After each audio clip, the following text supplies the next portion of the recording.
Okay, one last tutorial and we really are finished with the basics of blogging, of setting up a blog. We'll get on into the pedagogy of blogging, which is a completely higher level thing in later ones, but right now just the mechanics, just how to make it work. Now I started here with Anthony Armstrong, the grade 8 social studies teacher's EduBlog, for a purpose. Anthony blogs with Blogspot. That's the Google's Blogger blog platform. I also blog with Blogspot. You see it's in our URL address right there. And Blogspot is, again, owned by Google, and it and WordPress, which is what KIS blogs use, are the two main blogging platforms.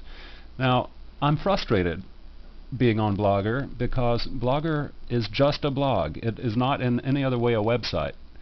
What do I mean? I mean that everything I write is only on the front page of the blog for as long as it's one of the 10 most recent posts. This is August 6th.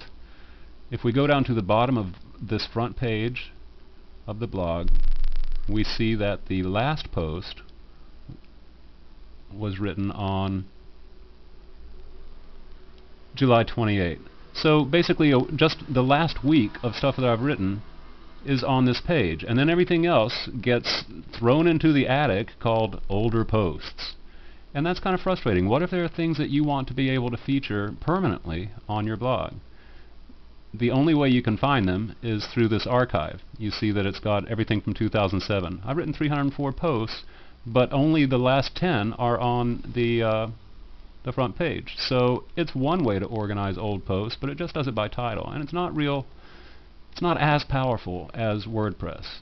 Now here's Anthony, his Blogger blog. Anthony just started blogging, and by the way, look at this. This is really cool. Anthony's started blogging. He's only blogged 2 posts. His first post got 15 comments from people around the world, and look, already he is making networks with people all over in how many different continents you count. Alright, so that's Blogger. The reason that Blogger is good, on the other hand, is it allows a lot more freedom with embedding all sorts of stuff, pictures, videos, other widgets. So, but let's talk now about KIS blogs. The reason that people like WordPress is because WordPress allows permanent pages. So you can click on this, or well, about, and you can see other permanent pages. This grade 9 class project has a lot of permanent pages. The home page is not a blog. The home page is just a permanent sort of introductory article. The authors, when we get the students' pictures and bios on there, will be another permanent page. So you can see that it features, here's a good one. You can see that pages are a very valuable, attractive thing because they allow people to see all sorts of things that you want to be more permanent and visible on your blog. So these are podcasts that the students made writing their stories, and it's permanent. One click away and you can see all of these students' audio files reading their stories. So how do you put pages on blogs? That's what I'm going to show you today. I have decided that I want people to see with maximum visibility the let me make this bigger, the KIS blogs screencasts, not just as a link in the sidebar. I want it to be up here listed as a page, so that when people see it, they see right there on top, oh, there's a blogging screencasts page. So how do I do that? Again, we want to edit, so we go to Site Admin. Let me make this smaller. And then you go to Write. And notice you have 2 choices. Write posts, that's for your blog. But I want to write a page. And I want to give the page a title that will be in that top bar. And I'm going to call it Blogging Screencasts.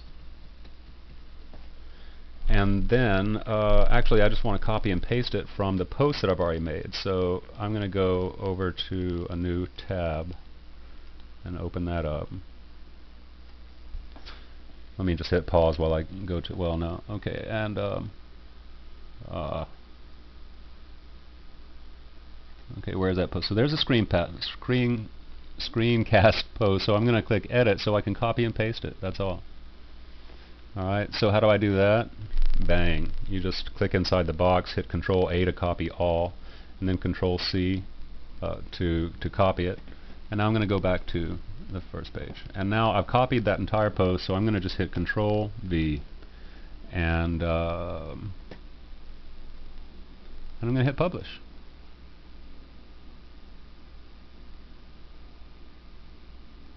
And now let's view the site.